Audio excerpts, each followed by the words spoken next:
Bwana mtazamaji wa Pride Mbagala TV. Bwana niko na mzee wa Yanga hapa. Huyu si mwingine bali ni Amani Kwanza. Tumsikie na yeye vibe lake la ubingwa limekaa vipi. Bwana Amani Kwanza, mambo vipi? Bwana safi mtu wangu. Furaha ya ubingwa.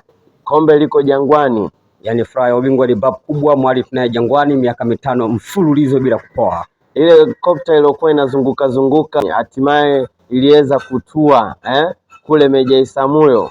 Nini maoni yako kwa ubingwa wa Young Africans ikiwa ni mara ya 5 mfululizo? Kwanza niwapongeze wa viongozi wa mpira kwa ujumla wao, kwa maana TFF na viongozi wengine. Kitu ambacho walikifanya watukumbusha zama za Manchester United na Man City, ilikuwa ndege inakwenda huku, ndege inarudi huku, ndege inakwenda huku, ndege inarudi. Kwa hiyo kilichofanyika jana ndio kiliwahi kufanyika duniani na sisi tunaendeleza ule mwendelezo. Kwa hiyo ilikuwa ni babu kubwa, kwa hiyo ni bonge moja la vibe. Kwa hivyo ile ndege ilipokuwa inapita mitaa ya Mbweni ilikuwa inazidisha vibe na ilikuwa inatupa kwamba sasa dunia ya mpira inazidi kukua. Mara nyingi huwa ninawaambia kwamba kwa karne hii ya 21 timu iko kwenye mikono ya the Mr. Tabassum GSM chini ya Mheshimiwa Rais Engineer Hersi, the Mr. Atomic.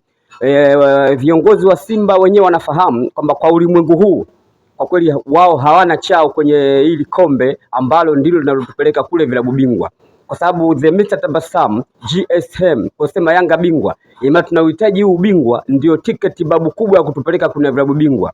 Uwezi ukaenda kule ukasema mimi mshindi wa pili manake nini? Lete kombe. Sasa Yanga tunakaa na mabingwa wetu kama Zamalek, kama Al Hilal ya Sudan, pamoja na Yanga tunakaa hapa tunapiga story ya kusema swala namna tulivyopambana kuchukua ubingwa. Kwa hivyo wenzetu hawa makolo hawana jipi eti mimi mshindi wa pili. Hakuna kauli ya neno mshindi wa pili. Tukae tucheze mpira tuchukue kombe. Kwa hiyo mtani kwa karne hii wenyewe wanajua viongozi wa Simba kwamba karne hii ya the Mr. Tabassum GSM hawana chao. Na nikueleze ndugu mtangazaji, duniani kote Waarabu slogan yao ponda mali kufa kwaja, na ndio maana the Mr. Tabassum kila mechi alikuwa anaweka mzigo, baada ya mechi vijana wagawane, ndio slogan ya Mwarabu.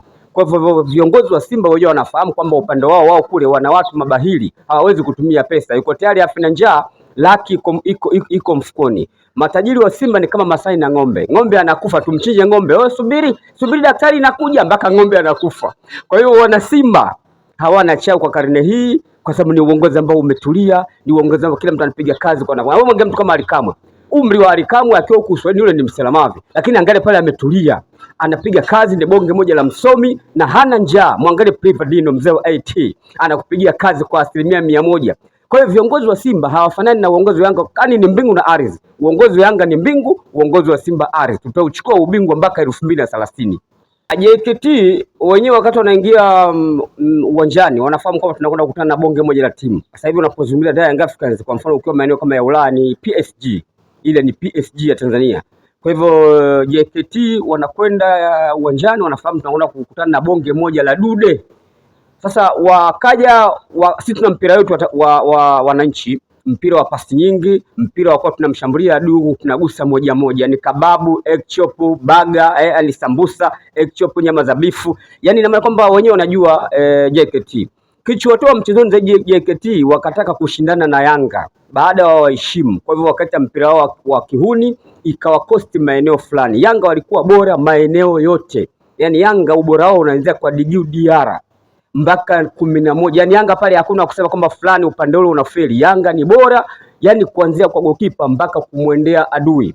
Kwa hivyo ndio maana unaona ile ndege mara nyingi ilikuwa inakwenda Mbweni. Haikwenda kule sana, ilikuwa inakwenda Mbweni kwa sababu kule ilikuwa tayari watu washakata tamaa. Yani kule ukiangalia Simba yenyewe jamaa kafunga goli lakini hawashangilii, washakata tamaa kwamba hili kombe ni la wananchi. Kwa hivyo Yanga ilikuwa bora maeneo yote. Yanga ni bora kwenye pitch ndani wachezaji 11, Yanga bora waliokuwa sabu. Kwa hivyo jana hawa nani JKT walizimwa idara zote, kwa sababu huwezi kuwa pale the Mr. Atomic Engineer Hersi yuko jukwani alafu eti wewe uifunge Yanga kiulenu mabingwa wawe makolo. Hakuna kitu kama hicho ndugu mtangazaji. Kwanza niseme alhamdulillah, tunashukuru kwamba amepata jeraha hilo aliyekuwa ndio mechi ya mwisho, na uzuri tayari Pacome ni katika wapambanaji wakubwa wa Yanga na tayari ubingwa tunao mkononi. Kwa hivyo wanasema siku mbaya kazini. Jana Pacome ilikuwa ni siku mbaya kazini.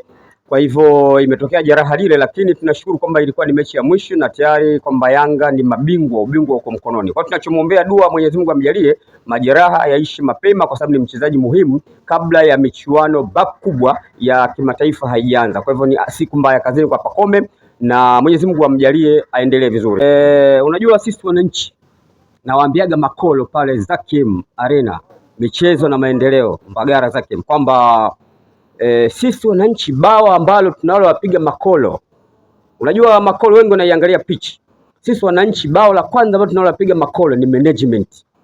Yaani toka miaka ya 60 uongozi wa Yanga asili yake ukishikamana vizuri kama ngozi na mwili, hapa Simba hapumui. Kwa hivyo Simba hata waende wakasajili mbinguni, achana huyo Chama sio waende wakafanya usajili mbinguni, wamlete malaika Gabrieli au ndio sentafu pale, afu mtoa roho awe nambari 11. Kwa Yanga hii bado hawawezi kutoboa, watagombana. Gabrieli atarudi mbinguni, huyu mtoa roho naye atarudi mbinguni, maana wale makolo si lolote si chochote. Kwa hivyo kitu cha kwanza ambacho makolo anapigwa bao ni katika issue ya management, kwa sababu Engineer Harris the Mr Atomic, yule jamaa toka hajazaliwa alikuwa na fani ya uongozi. Kwa hivyo pale Simba hakuna mtu mwenye fani ya uongozi, pale watoto wa mjini wajanja mjanga town. Kwa hivyo bao la kwanza ni management ambayo Simba wanapigwa. Bao la pili ni kwamba wananchi tumeshikamana kama ngozi. Sababu wananchi atuangalie mitandao kwamba fulani kuna fulani kwa anasema mtandaoni kada sisi tunachana naye, sisi tuangalie. Yaani Yanga ni kama Real Madrid, Yanga ni kama PSG. Lakini mara nyingi katika usajili wenu imekuwa kama mnapiga chabo kule Msimbazi, kwamba mnaangalia katika scouting ya Msimbazi ni nani anatajwa, ni nani anafukuziwa na Simba. Mnachokifanya nyinyi ni overtaking, kwamba mnawawahi kabla hawajafanya ule usajili. Kwako hili limekaaje? Vizuri kabisa ndugu mtangazaji. Makolo ni kule sometimes hata huyu nani Azizikiwa aliwe kumpoint. Kinachowazuru makolo ni kwamba pesa yao mdebwedo. Sasa taarifa zikimfikia the Mr Tabassum GSM, Mwarabu ambaye anatumia pesa ponda mali kufa kwaja. Kwa unakuta the Mr Atomic anawekewa fungu la kutosha, anakwenda kumchukua Zeki Kulaini. Hata huyo Okelo Simba walimtaka, lakini wale ambao tuleteni fungu hilo, hela Simba hawana. Tajiri si yuko wapi, kwa julikani alipo. Tajiri hajui kutumia hela, tajiri baili. Kwa hiyo the Mr Tabassum akampa bonge moja la fungu Engineer Harris Saidi, the Mr Atomic akaenda kutetea Mr Okelo. Kwa hivyo kinachowapiga bao Simba na Yanga, Simba wanaweza ndio kule wakapointi, lakini sasa wewe umepointi mchumba, alafu hela una watu wanataka mahali yao milioni 10, hela una. Nimetokea mimi Amani Kwanza, nimepeleka milioni 10, nani atamchukua mchumba? Mimi Amani Kwanza, kwa sababu nishapeleka milioni 10 namchukua mchumba kiulaini. Kwa ndio kinachowadhuru makolo, hawana hela ya kufanya usajili. Amani Kwanza, turudi sasa katika CRDB Federation Cup, ambapo nyinyi sasa hivi mnalichungulia tu, mnaangalia nini kitatokea kati ya Azam pamoja na Simba Sports Club.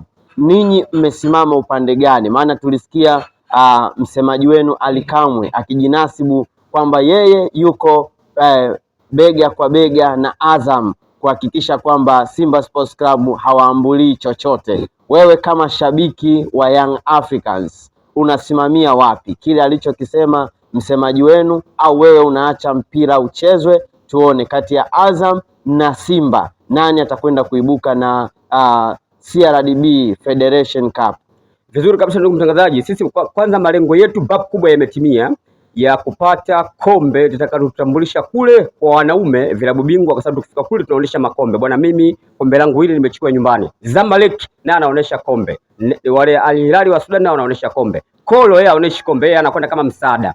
Sasa hiki kikombe chao cha Malage cha FA, sasa kwa sababu sisi malengo yetu yachatimia, ili lingine sasa tutaangalia wao wenyewe watakavyoumana, kwa sababu ni kombe ambacho hata ukichukua na ndapo unaenda shirikisho kule kwa watoto. Sisi tushachukua kombe kubwa, tunakwenda kwa wanaume vilabu bingwa, tunakwenda kuonesha huko kwa wanaume.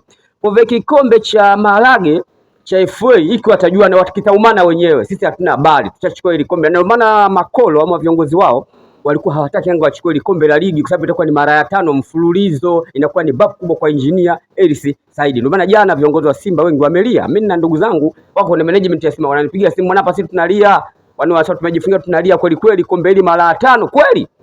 Kwa hiyo sisi malengo yetu yashatimia. Sasa ikikombe chao cha maji, wahenga wanasema mfamaji akosi kutapatapa.